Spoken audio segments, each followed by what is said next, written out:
Ya itu tadi pemirsa, di tengah bencana kelaparan juga krisis kemanusiaan yang dialami oleh warga Gaza Palestina, Israel justru akan mengambil alih kekuasaan di Gaza Palestina.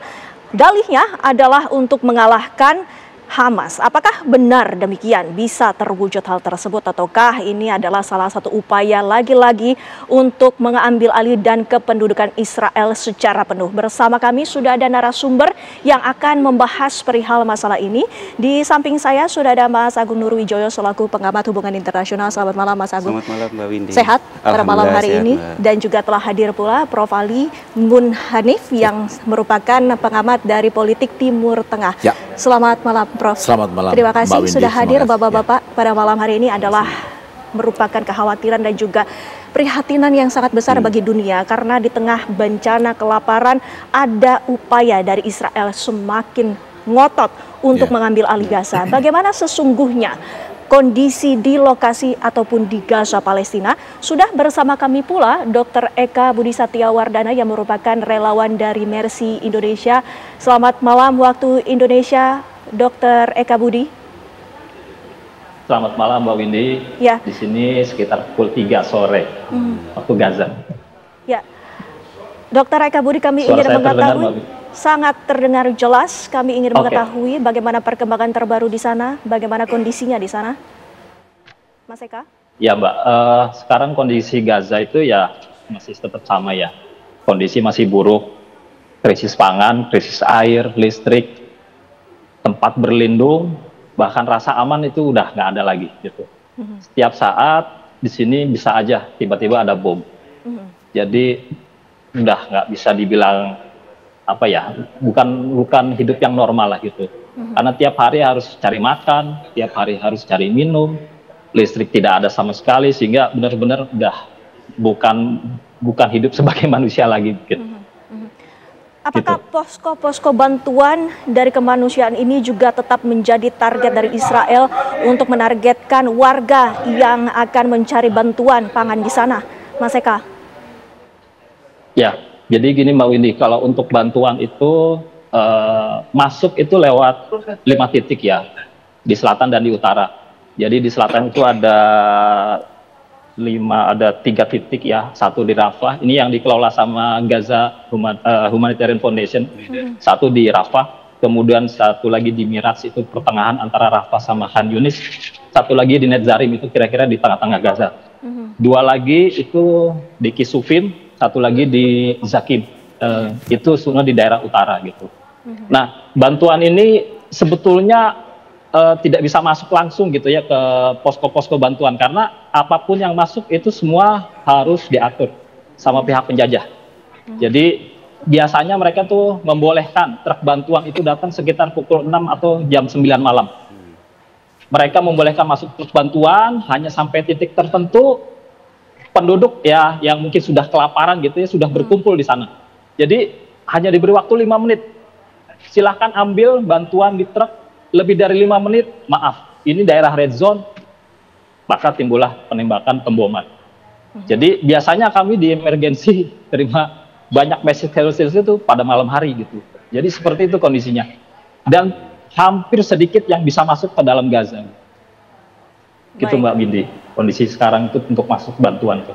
Ya, baik. Ini sungguh memprihatinkan. Kita akan bahas pula bersama narasumber yang berada di studio saat ini.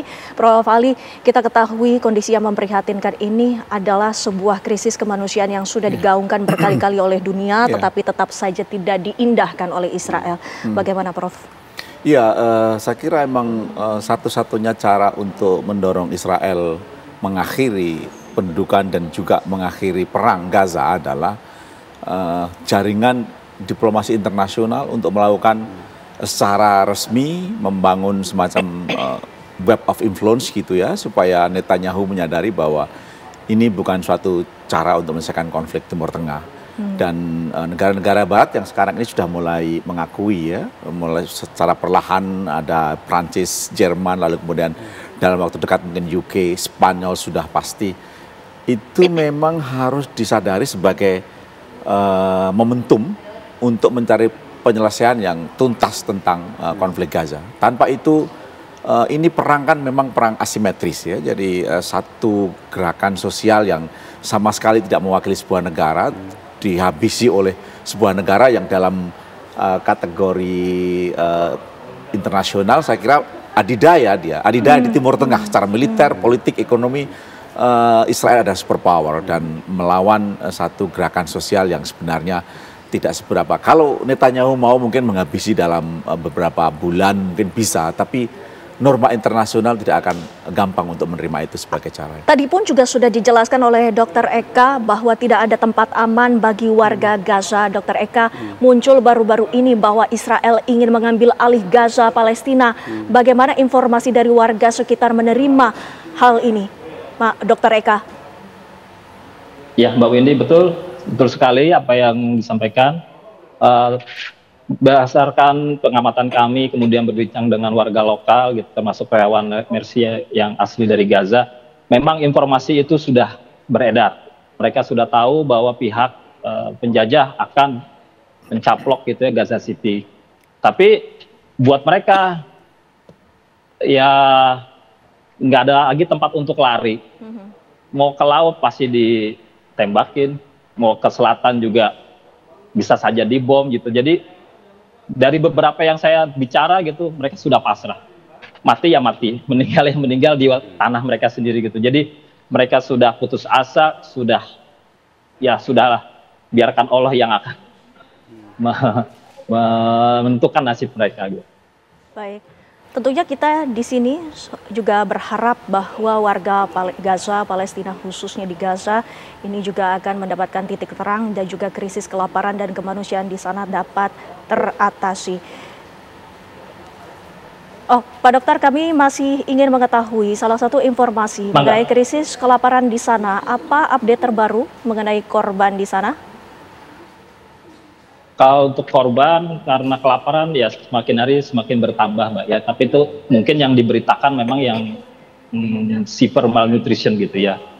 Sebetulnya secara umum semua penduduk Gaza itu sudah terkena kurang gizi gitu ya. Ya mungkin nggak terlihat sampai yang seperti diberitakan ya, sampai kurus kering gitu. Itu mungkin yang memang sudah benar-benar gizi buruk.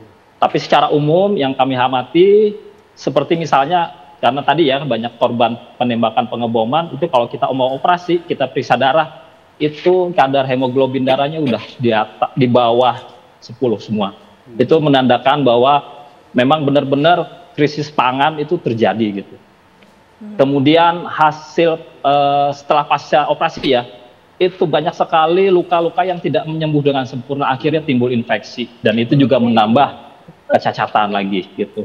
Kemudian secara umum ya gitu, berat badan penduduk Gaza itu ya makin tambah kurus gitu.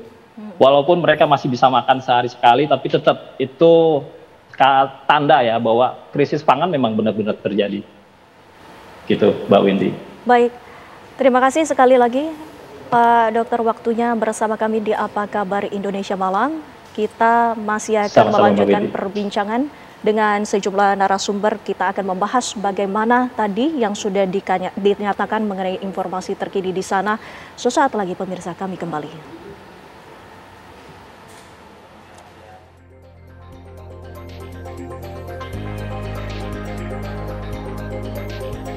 Pemirsa, Kabinet Keamanan Israel menyetujui rencana dari Perdana Menteri Israel Benjamin Netanyahu untuk mengambil alih Gaza. Ini menjadi pertanyaan, Mas Agung. Kita ketahui bersama bahwa sebelumnya terjadi pergolakan di internal Israel. Betul. Kini menjadi satu suara, Mas Agung. Betul. Nah, kecenderungan satu suara itu kan sebenarnya lebih dilandasi oleh keinginan dari sejumlah Netanyahu khususnya ya.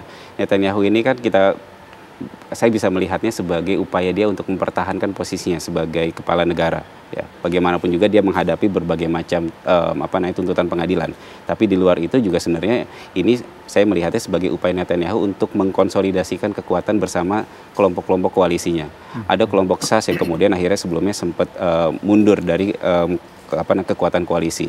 Dan Netanyahu melakukan kegiatan Occupy Gaza ini sebenarnya sebagai upaya untuk meyakinkan juga sebenarnya kelompok koalisinya untuk tetap mendukung apa yang kemudian dia inginkan.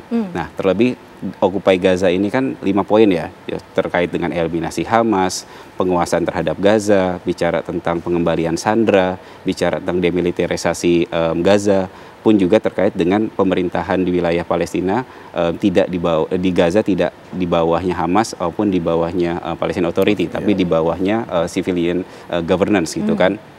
Nah, jadi itu ada upaya mereka untuk mengkonsolidasikan secara internal dilakukan Netanyahu. Terlebih juga ditargetkan sebenarnya kalau operasi ini dilakukan, ini akan berlangsung sekitar 4-5 bulan. Artinya kalau 4-5 bulan, ini akan tembus sampai 2026. Dan 2026, di Oktober 2026, itu ada perhelatan besar di Israel sebenarnya.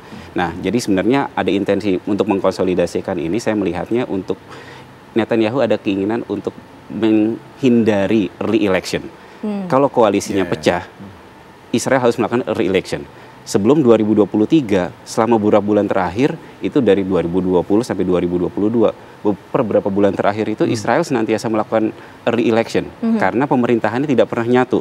Seperti itu. Jadi ini saya pikir ada upaya secara internal, motivasi secara personal dilakukan oleh Netanyahu. Walaupun memang saya melihat juga bahwa kalau Occupy Gaza ini dilakukan, maka dampak kemanusiaan lebih luar biasa. Ya, dampak kemanusiaan luar biasa. Bahkan kita melihat juga kan sebenarnya targetnya PBB melansir sehari itu seharusnya ada 500 sampai 600 truk bantuan. Sedangkan dalam realitasnya Israel hanya mengizinkan 60 sampai 70. Data terakhir bahkan kalau dihitung rata-rata ada di angka 84. Ya, lebihnya cuma sekitar 14 truk ya. Bahkan kalau dibuat kita matematis, coba saya hitung itu cuma sekitar 12% dari kebutuhan. Tadi dari teman-teman Mercy juga sudah cerita bagaimana kemudian begitu krusialnya, begitu kritisnya kondisi di Gaza. Bahkan airdrop itu kan juga tidak menjadi jaminan sebenarnya kan. Betul. Dan krisis kelaparan dan kemanusiaan yang saat ini tengah dialami oleh Gaza Palestina juga merupakan perhatian dari dunia.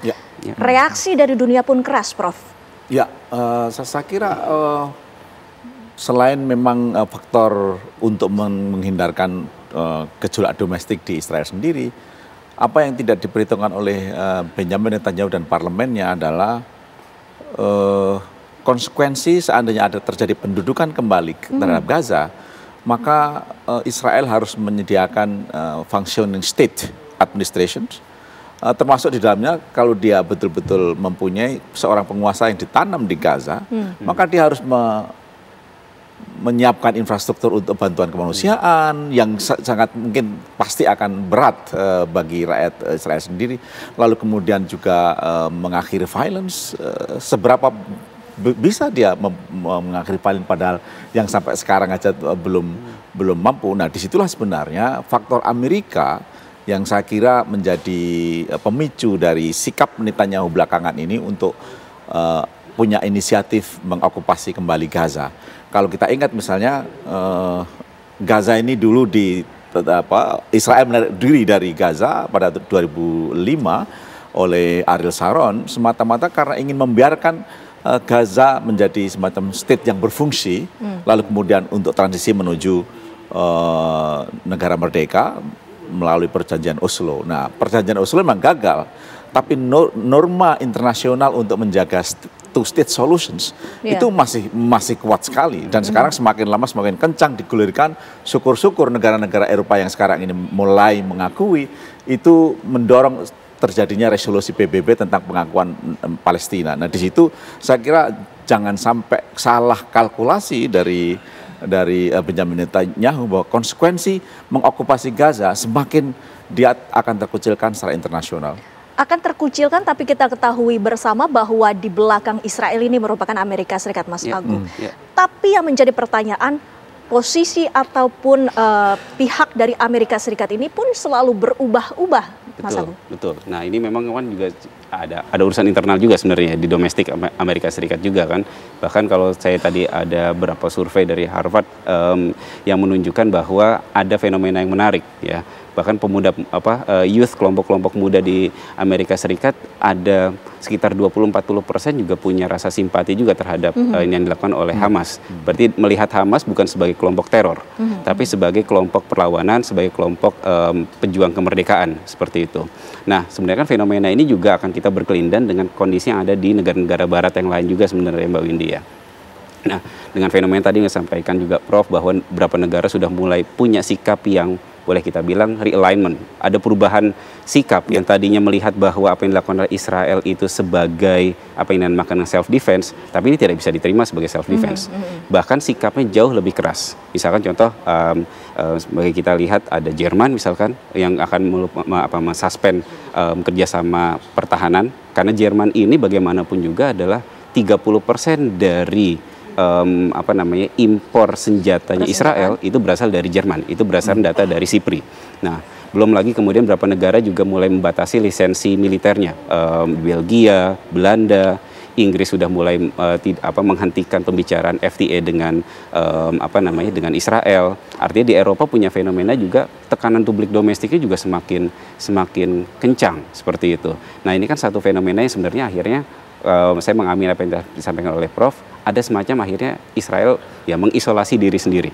Nah, ini akhirnya memang kan akan berkontraproduktif juga terhadap kepemimpinannya Netanyahu seperti itu. Negara-negara Barat sudah melihat ternyata kurang lebih ada dampak-dampak juga.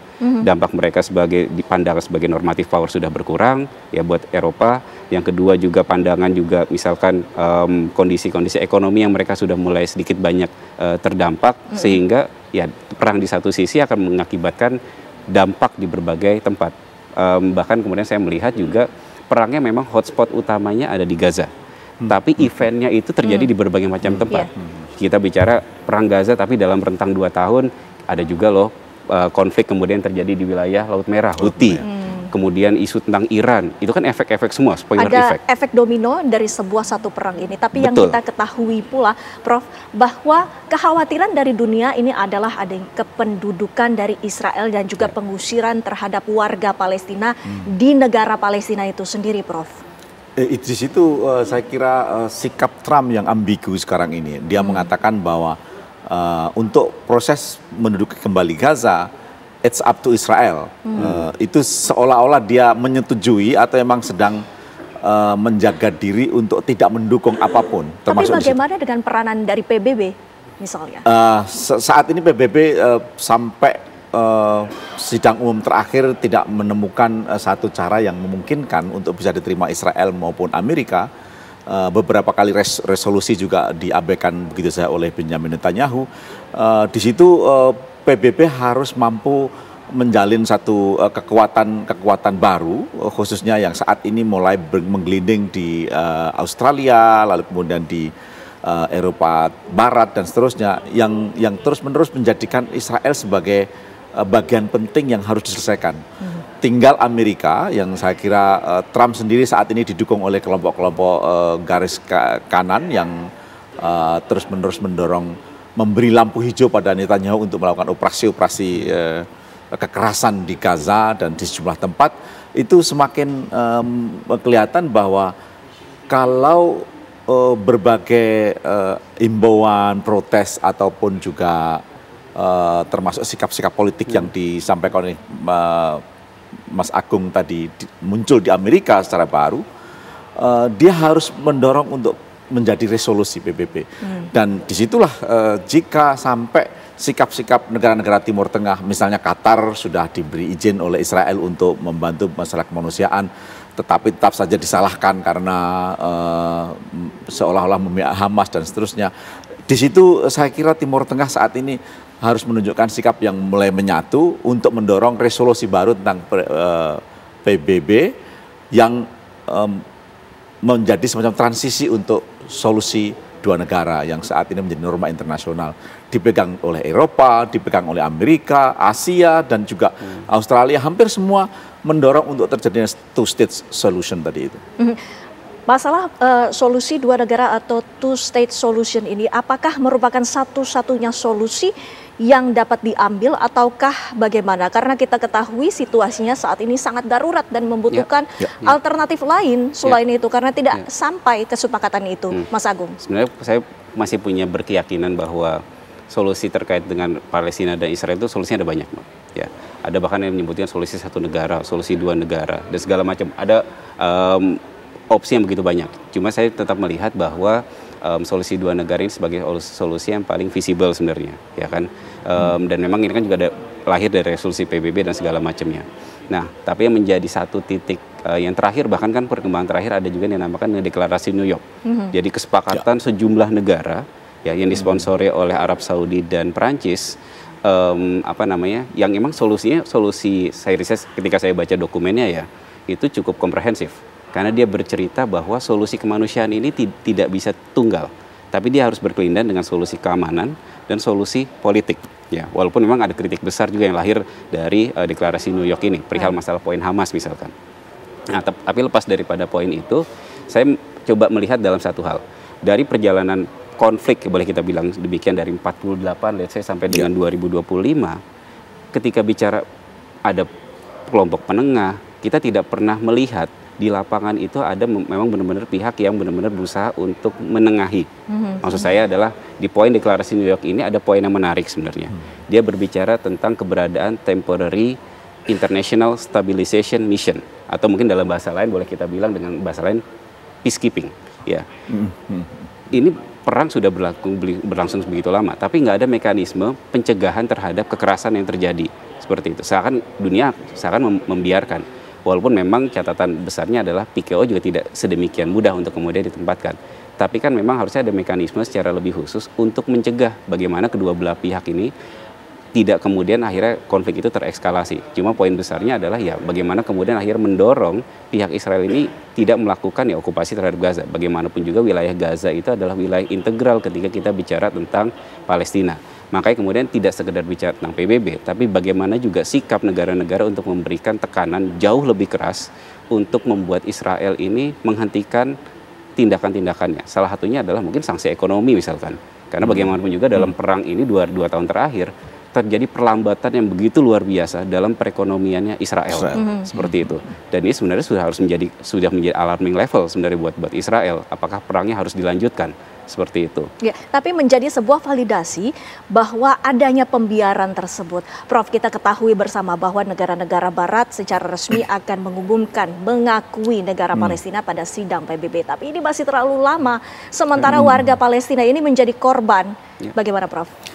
Di situ saya kira penting negara-negara yang tergabung dalam organisasi regional semacam Liga Arab atau mungkin juga OKI ya, untuk bisa memberi pintu masuk bagi bantuan-bantuan kemanusiaan, setidaknya dalam hal kesehatan, lalu kemudian makanan, ya, pangan dan itu prioritas itu. Kita lihat dari laporan-laporan dari teman kita Dokter Eka tadi, kelihatan bahwa betapa tidak ada yang memperhatikan aspek-aspek itu di tengah perdebatan yang menjulang tinggi tentang reoccupation, lalu kemudian apakah menarik diri, apa kejahatan-kejahatan, tapi perdebatan mengenai bagaimana mendorong Israel memberi ruang untuk bantuan kemanusiaan, drop makanan, lalu kemudian fasilitas kesehatan yang dibiarkan untuk bisa beroperasi dengan baik.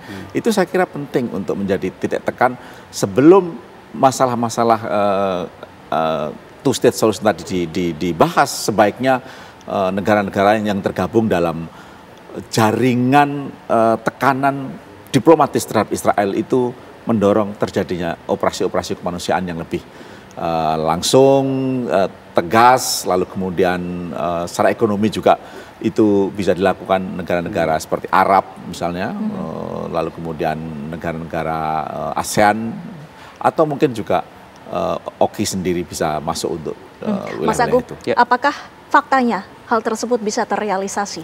Sebenarnya hal-hal tersebut masih memberikan ruang ya Mbak. Ya, walaupun diplomasi itu butuh cost. Diplomasi ini bicara tentang take and give. Ya, bahkan kalau kita secara reflektif, mungkin saya juga melihat bahwa Indonesia sebenarnya juga punya peranan di situ. Ya, shuttle diplomasi ini harus dilakukan. Ya, bagaimana kemudian kita melihat di fase-fase awal ketika masa-masa perang Gaza ini naik, begitu aktifnya Bu Retno untuk kemudian berkunjung ke sana kemari. Bahkan shuttle diplomasi hasil dari OIC extraordinary meeting berkunjung ke beberapa macam negara besar, kemudian akhirnya sempat ada kan waktu itu kita tahun 2023 ada penurunan gencatan senjata dilakukan.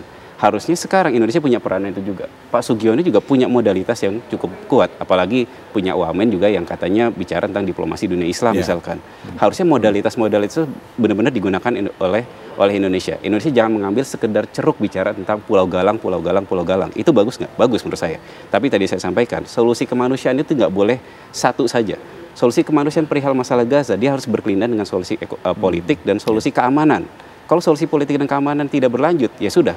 Kita akan bahkan di solusi misalkan kemarin kita bicara masalah Pulau Galang itu ya, itu bagus nggak menurut saya? Bagus. Tapi kalau kemudian harus dilihat secara lebih utuh, ya jangan kemudian akhirnya kita menjadi follower bagi perkembangan stream yang ada. Harusnya Indonesia punya peranan tidak sekedar following the stream, tapi juga navigating the stream. Ini harus kemudian akhirnya dimainkan Indonesia. Nah, shuttle diplomasi itu, bahkan sekarang saya lihat, tadi siang saya baca Menteri Luar Negerinya Turki itu sudah melakukan kunjangan shuttle diplomasi ke diplomasi yang dilakukan ini tentunya memang berniat baik, tapi kita ketahui di atasnya semua itu keputusannya ada di tangan Israel, Prof. Di situ saya menangkap singkat saja.